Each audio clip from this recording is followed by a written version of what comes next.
की बात करेंगे, जो किसी महान खोज की नहीं बल्कि एक जिद भरी भूख की है।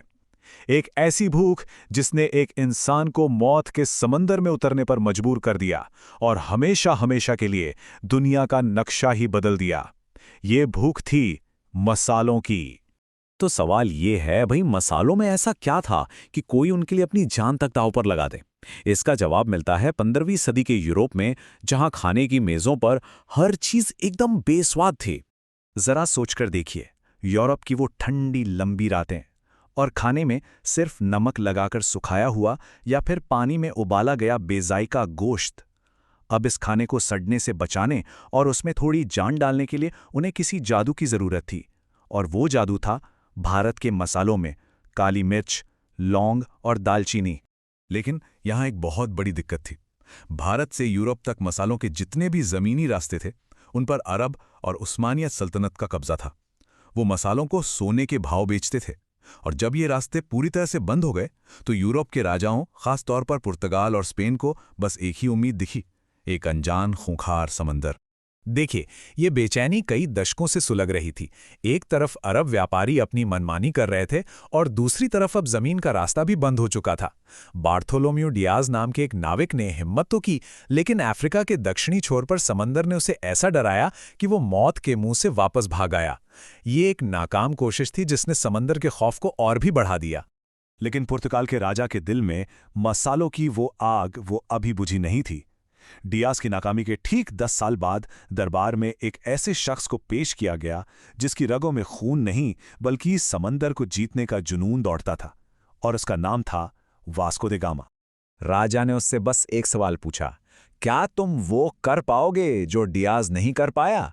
द गामा ने जवाब दिया, महाराज, अगर समंदर ने मुझे नहीं निगला तो मैं पूरब का सारा खजाना आपके कदमों में लाकर रख दूंगा।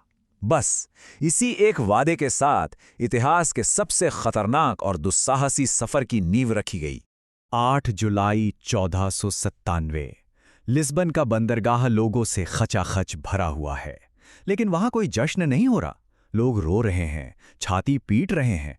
ऐसा लग रहा है जैसे वो किसी को सफर पर नहीं बल्कि मौत के हवाले करने आए हों। उनकी नजरों में ये एक आखिरी विदाई थी। और सच कहूं तो उनका वो डर एकदम सही था।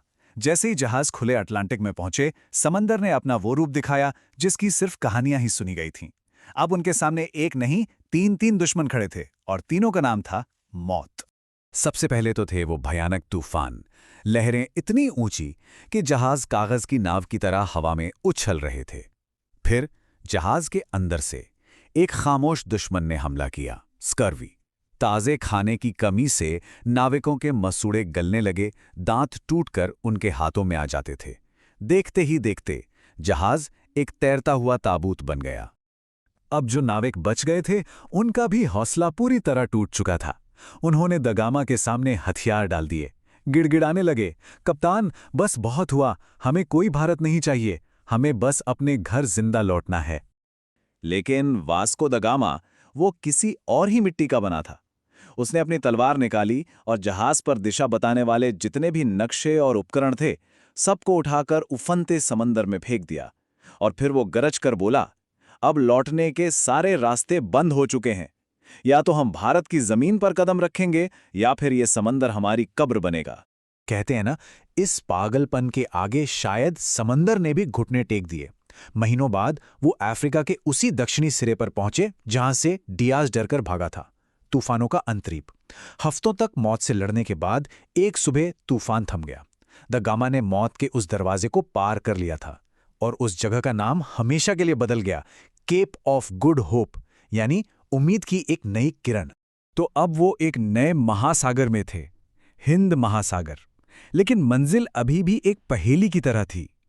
उन्हें एक गाइड की जरूरत थी, कोई ऐसा जो इस अनजान पानी के राज जानता हो। और पूर्वी अफ्रीका के तट पर उनकी मुलाकात एक गुजराती नाविक से हुई, जिसने सिर्फ सितारों को देखकर उन्हें भारत का रास्ता दिखा दिया। और फिर वो दिन आ ही गया, 20 मई 1498। हवा के एक झोंके के साथ जहाज पर एक ऐसी खुशबू फैली जिसके लिए उन्होंने मौत का समंदर पार किया था।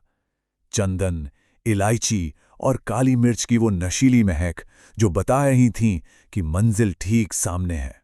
उनकी आंखों के सामने नारियल के पेड़ों के पीछे एक शानदार शहर था, कालीकट। वास्को द गामा और उसके साथी हैरान रह गए।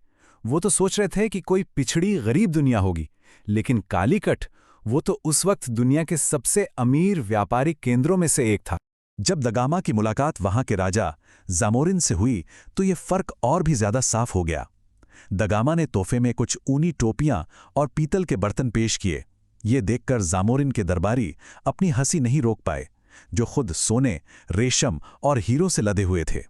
इसके बावजूद जामोरिन ने भारतीय मेहमान नवाजी दिखाते हुए उन्हें व्यापार की इजाजत दे दी। लेकिन तब तक वास्को द गामा की आंखों में व्यापार नहीं था। अब वहां लालच की एक अलग ही चमक आ चुकी थी। उसने कालीकट की बेपनाह दौलत देख ली थी। और यहीं से इस कहानी का सबसे काला अध्याय शुरू होता है। वास्को द गामा ने अपने जहाज़ों को मसालों से लबालब भर लिया, तो जब वो पुर्तगाल लौटा और उस सारे माल को बेचा गया तो पता है कितना मुनाफा हुआ? सफर का सारा खर्चा निकालने के बाद भी 64 गुना।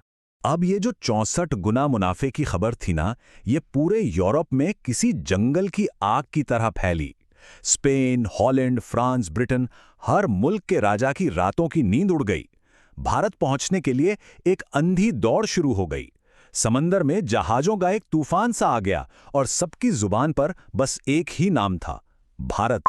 असल में वास्को द गामा ने जो दरवाज़ा खोला था वो व्यापार का था ही नहीं, वो तो तबाही का दरवाज़ा था। जिन पुर्तगालियों का मेहमानों की तरह स्वागत हुआ था, उन्होंने अपनी व्यापार की चौकियों को तोपों वाले किलों में बदल दिया। उनके पीछे डच आए, फ्रांसीसी आए और आखिर में अंग्रेज। उन्होंने भारत के राजाओं को आपस में लड़वाया और धीरे धीरे पूरे देश पर ही कब्जा कर लिया।